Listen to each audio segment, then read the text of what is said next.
Two and a Half Admins, episode 215. I'm Joe. I'm Jim. And I'm Alan. And here we are again.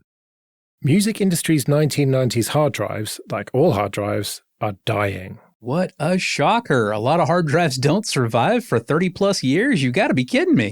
So when the music industry goes to archive some stuff, they eventually switch from tape to hard drives because they're more reliable. So they take their master material and write it to a hard drive. And it sounds like, from what they're talking about here, they actually write it to two hard drives because they're not entirely without sanity. So they write it to these two hard drives and then send it to Iron Mountain, where it's kept in a temperature and humidity controlled vault. That means that it should be okay. But, these hard drives are just parked and stacked and put in boxes or whatever and put in a vault. And so currently, when they go to access them, they find that about 20% of the ones from the 90s don't spin anymore, and so they can't read the data off of them. And if that happens to the primary and the backup, what you have is two bricks instead of a copy of your all-important original master recording of a music album or whatever. And it really goes to show that if you want your data to survive, it needs to be stored online and actually checked on a regular basis and copied to newer media and refreshed. Otherwise, it's not going to keep. Yeah, this episode is sponsored by the monthly ZFS Scrub. Yeah, in short, warm storage, not cold, if you really want the data to be there. As soon as you consign data to cold storage, it's a gamble. You are gambling that it will still be there when you need it. You don't know, literally, because that's what it means for the storage to be cold. You've essentially abandoned it. You don't know what its condition is. You've Heisenberged your data. Whereas if you just keep it in a pool online, usually by the time you go through all the hassle of saying, well, we have to verify our cold storage, every so often, and that means breaking it out and connecting it and, loading it up and verifying all the individual bits of the data, it would have been cheaper just to keep it all warm in the first place. With that said, even if the industry doesn't want to pay for warm storage, the real takeaway here is that if you must do cold storage, tape is a better idea than hard drives. And the reason for that is that hard drives aren't just the medium and the recording data. Hard drives are also machines. And if anything to do with the motor that needs to spin a platter up to several thousand RPM goes wrong while it's sitting in cold storage for decades, well, now you might still be able to get the data off, but you've got a really expensive and dicey forensic recovery proposition in front of you where you need to find a working drive with the same platters, which may be really difficult if this is, a 30 or 40-year-old drive model, transfer the platters over in, a surgically clean environment, all this nonsense that if you have it done even to a brand new hard drive that failed, you'll discover Drive Savers or Gilware or whoever is probably going to charge about $1,000 a drive for. So we recommend warm storage. If you must do cold storage, the Iron Mountain part or similar climate-controlled environment, not optional. You need it. You need to take that seriously. And if you're using magnetic media, you want tape because it's simpler. There's not a motor and there's not platters that need to be spun up to a certain speed. You've just got tape wound on a reel. And even if something goes wrong with the reel mechanism, it's a far less cumbersome procedure to basically prototype out the same kind of cartridge to rewind your tape on than it is to try to surgically repair a hard drive with a frozen motor. Is cumbersome one of those words you've only ever read, Jim? Cumbersome can be pronounced either way. Okay. Yeah, there was a great comment from a user on Hacker News here, Abraca Daniel, saying, all media rots, right? Optical media rots, magnetic media rots, and loses magnetic charges. Bearing sees, flash storage loses its charge. Whatever you do, entropy always wins. And we've talked about this before. It's like, even if you're going to do the cold storage, tape can have problems as well where the media can rot. In all those cases, if you're going to put it in cold storage, part of that process has to be actually reading it. And when you're going to read it anyway, it probably makes sense to write it to fresh media. So at least every 10 years, and probably even more often than that, you want to make sure it all still works and that you're writing it to fresh media so that it's never old media that's continuing to degrade, right? And really, once you're doing that much to it, warm media probably makes a lot more sense because now you're checking it much more frequently. But no matter what you're doing, you need at least some parity or replication or copies or something. If you're going completely cold, you want to spread that across media. But the other thing they talk about in the article is also the problems they have with file formats, right? If you saved the original finished track in some proprietary file format, you now need to go to some archive and get a version of the software from the 90s that can actually open this file, which means an operating system and a computer that can run software from the 90s in order to read this file format and then try to convert it without losing any quality to a modern format. And if there's an analog step in there, you're not going to get bit for bit perfect copies. And so you also have to think about, when you're refreshing your stored data to a newer media, making sure the format is one that's going to survive as well. Yeah, in the case of music, you want to have the raw audio. The other one they mentioned that I found kind of humorous was people who've archived a bunch of data or music or whatever on CD or DVD-Rs in those binders and have now found that the binder has resulted in the media bending so much that it's not actually possible to spin it properly in a drive to read it. Not one I had considered before. But yeah, the other big problem here is obviously if you're just storing on hard drives, especially with a 90s file system, you don't have anything resembling a checksum to tell, is there any distortion or damage to any of these original files? But again, if all you have is a second copy on the same model of hard drive that you bought from the same batch at the same store, then it's likely most of the failure modes are going to affect both those drives, not just one. And if it's the first time they've checked since the 90s, I feel like they've done themselves a disservice here. This all really just comes back to the fact that if you want to absolutely know for certain that your data will survive for several decades, cold storage is not the answer. Cold storage is the answer when you want a pretty good gamble that your data will survive. If you need to know that it survives intact, you need several things. One of them is warm storage. Another is not just a checksum for the whole file, but hopefully lots of checksums for individual blocks of the file. And the final thing that you need is some form of redundancy, whether it's parity or, full-on redundancy. You may recognize that I've just described basically 3 fundamental building blocks of something we talk about on this show a whole lot. Can you guess what that is? Joe? Btrfs. You're fired. Out of a cannon. The thing is, though, if you imagine how much data do you think we were talking about in the 90s, you couldn't even buy hard drives more than, what were the top end ones in the mid-90s? Maybe a gigabyte? Not even, probably. And I think about 20 years ago, I made a bunch of electronic music, right? And I had an 80 gigabyte hard drive, and I thought, I'm never going to fill this up. Eventually, I did fill it up, and I bought another one. But you're talking about less than 100 gigabytes for basically all of the source files and everything to make the music that I made 20 years ago. Now I've got 2 18 terabyte drives in my NAS. It's really not expensive to archive stuff long term in warm storage because storage keeps getting bigger and bigger and cheaper. And 18 gigabytes now in 20 years is going to seem like nothing probably. Right. But also as part of that, when you're replacing those drives with bigger ones and keeping enough parity and so on, you also have to consider, is the file format this is in something I'm going to be able to open 20 years from now? And start considering formatting or, reformatting stuff as it makes sense. And that's where open source stuff and stuff that's not encumbered by proprietary things and patents means that it's more likely you're going to be able to have a program that can play back that media in the future. And Joe, in answer to your question, in 1995, a premium PC would typically be sold with a roughly 200 megabyte hard drive. Right. But what about if you were Hollywood rich? Maybe 400 or 500? Well, the thing is, yes, they're Hollywood rich, but they're also Hollywood stingier. They wouldn't have been just chucking random hard drives in a vault to begin with. In theory, if you were Hollywood rich and wanted to spend the money, 1 gig hard drives were available as early as 1980. Now, they weighed 500 pounds each, but you could get them. Yeah, so we're talking about hundreds of megabytes of data that would just be so easy to have sitting on a NAS somewhere and replicated off to 2 offsites, let's say.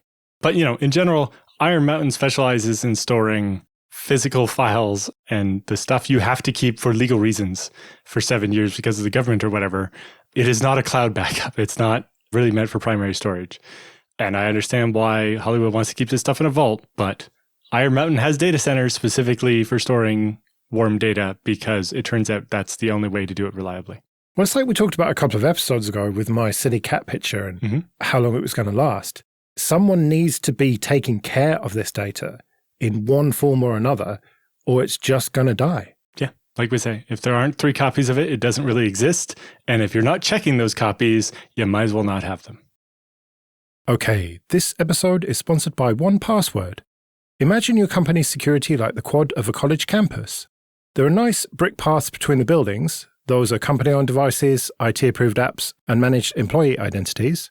And then there are the paths people actually use, the shortcuts worn through the grass that are the actual straightest line from point A to B. Those are unmanaged devices, shadow IT apps, and non-employee identities like contractors. Most security tools only work on those happy brick paths, but a lot of security problems take place on the shortcuts. 1Password Extended Access Management is the first security solution that brings all these unmanaged devices, apps, and identities under your control. It ensures that every user credential is strong and protected, every device is known and healthy, and every app is visible. 1Password Extended Access Management solves the problems traditional IAM and MDM can't touch. It's security for the way we work today, and it's now generally available to companies with Okta and Microsoft Entra, and in beta for Google Workspace customers. So support the show and check it out at onepassword.com/25A. That's onepassword.com/25A. FAA air traffic control modernization efforts are a mess. Yeah, so the Government Accountability Office published a report looking at the FAA's air traffic control systems, of which there are 138 separate pieces, and found that at least 51 of them are completely unsustainable, including like lack of spare parts, shortfalls in funding to sustain them, lack of technology refresh, funding to actually replace them, and so on. And another 54 of them are, potentially unsustainable for similar reasons. And looking at some of these systems, which for security reasons are just labeled as, System A and System B and so on. But System A is now 30 years old and is completely unsustainable and is critical to safety and efficient operations. And the completion date for the associated investment to actually replace it with something modern is 2035. System B may be in slightly better shape as it's only 21 years old and will actually complete its replacement in 2034. You move down the list, and we see a couple that are only 6 or 7 years old and are also listed as unsustainable. One of them, in fact, is only 2 years old, and it's still listed as unsustainable. Now, I have some questions about why a system that was only put in place 2 years ago was already unsustainable, but there we go. And on the other side of that, we have a couple of systems that are 50 years old in that list. That is 50, dear listener. Yeah, and a lot of this came out of the story we covered months and months ago where the NOTAM, or Notice to Airmen system, went down because somebody accidentally deleted a file they shouldn't have, or they were manually editing an XML file or something, and it made the software just not work. And we see that, a lot of this is custom-built software, that the consultants and company that built it don't exist anymore, and any attempt to improve it is basically, we'll just build a whole new system based on current technology. But it's the government, so we're going to spend 8 years planning it before we execute it, and then we're going to use the design we came up with at the beginning, so it'll be 10 years old by the time we start building it, and 15 plus years old by the time we actually deploy it. And that's how you end up with 36-year-old unsustainable systems that won't be replaced until 2031. Unfortunately, Alan, I really wasn't listening to all that. I'm sure it was great, but I was too busy thinking about how much you could charge an hour if you're the guy that's keeping the system designed for air traffic control in 1974, still operational in 2024. I think that guy's probably doing okay. But don't worry, it's only going to cost $8 billion to fix all of this. And that's only for the ones they've actually planned to make an investment in. Some of them, like that 2-year-old system, they're not planning to make any investment in.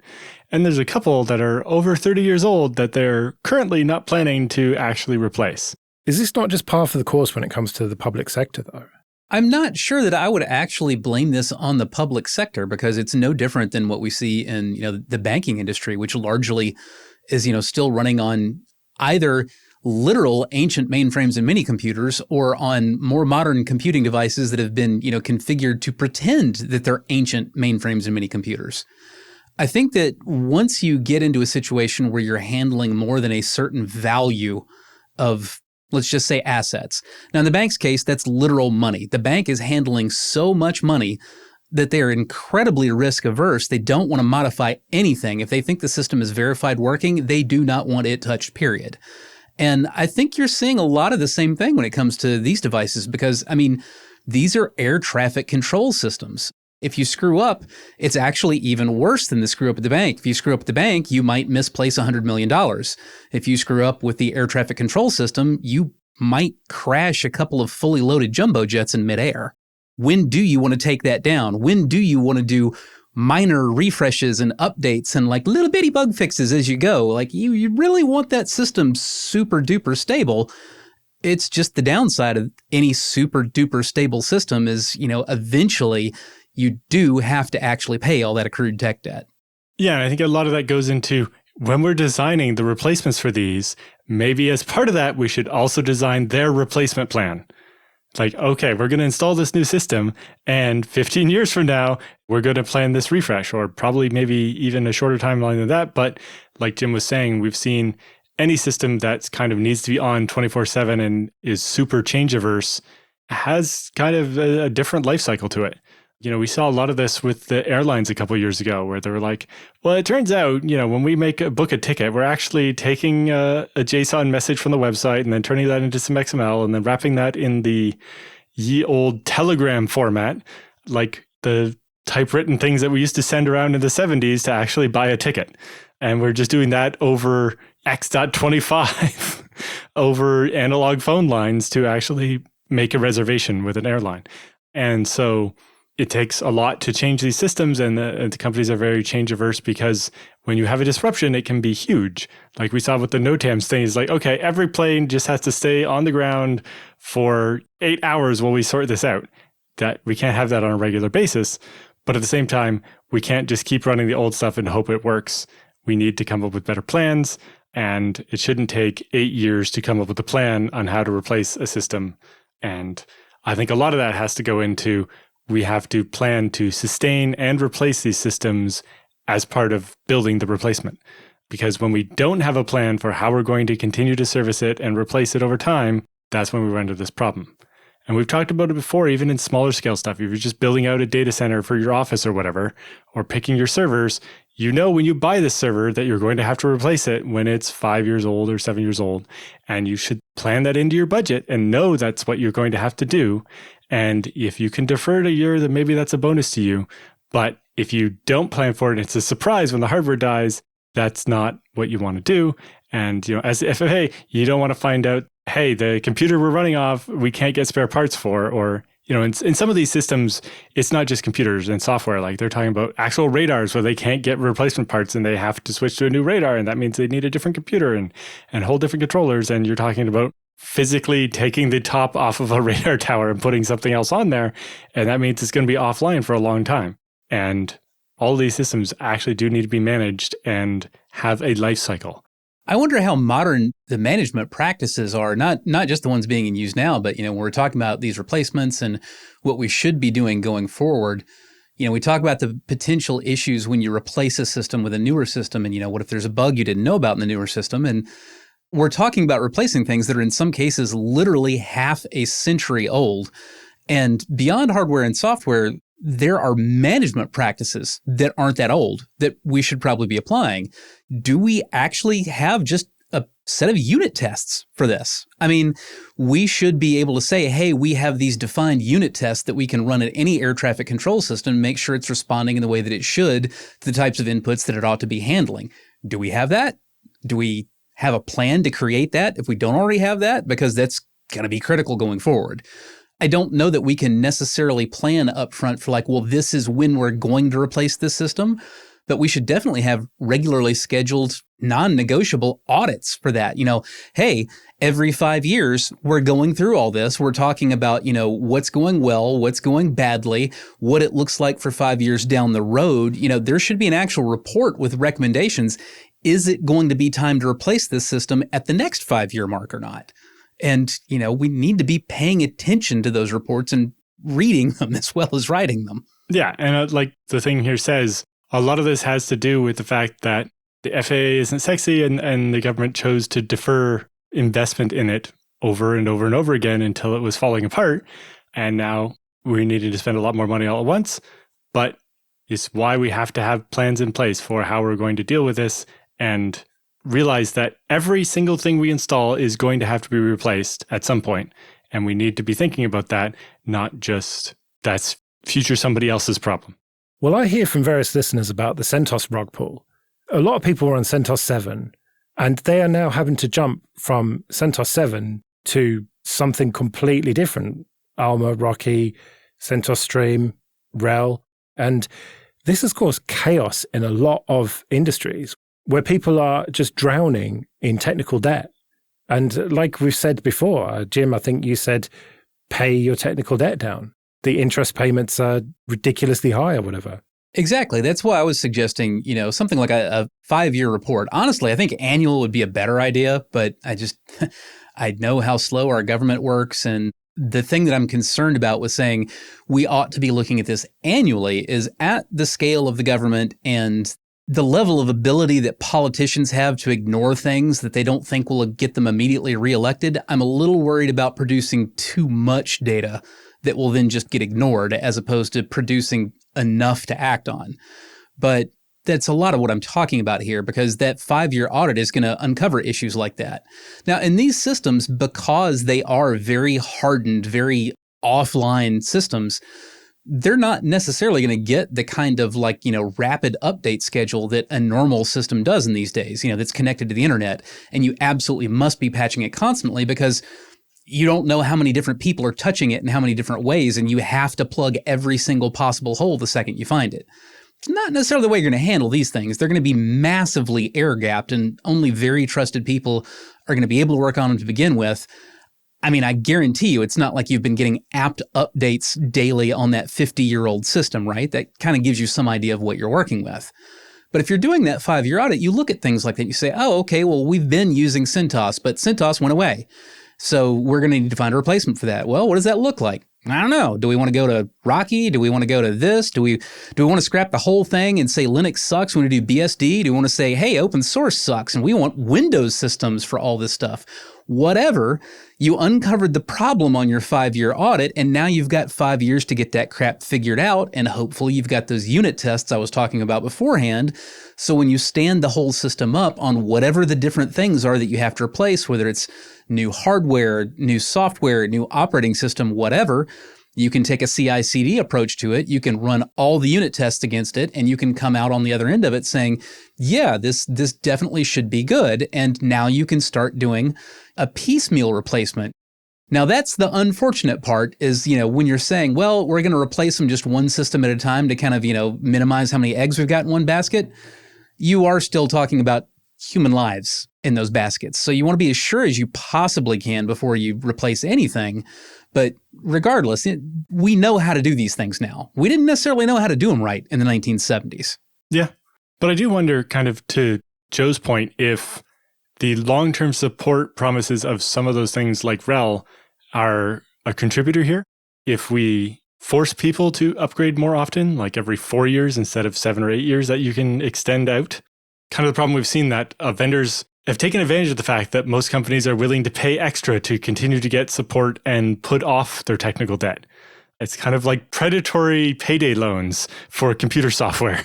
Well, Canonical is now offering 12 years for their LTSs. Just selling technical debt, as we titled an episode, I think.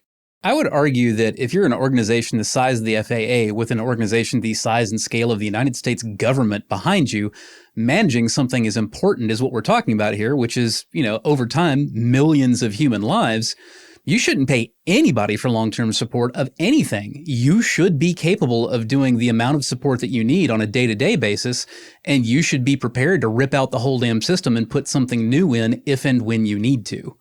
We shouldn't be saying the lives of millions of American citizens depend on a private company continuing to uphold their end of a contract. No, don't do that.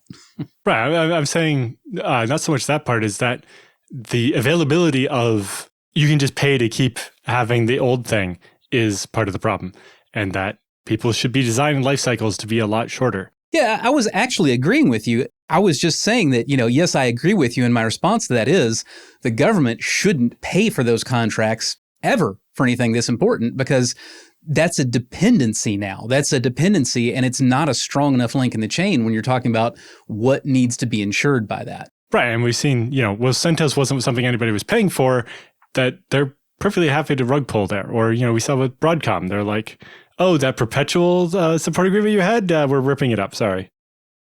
Okay, this episode is sponsored by people who support us with PayPal and Patreon. Go to 2.5admins.com/support for details of how you can support us too. Patreon supporters have the option to listen to episodes without ads like this. And it's not just this show. There's Late Night Linux for news, discoveries, audience input, and misanthropy. Linux Matters for upbeat family-friendly adventures. Linux After Dark for silly challenges and philosophical debates. Linux Dev Time about developing with and for Linux. Hybrid Cloud Show for everything public and private cloud.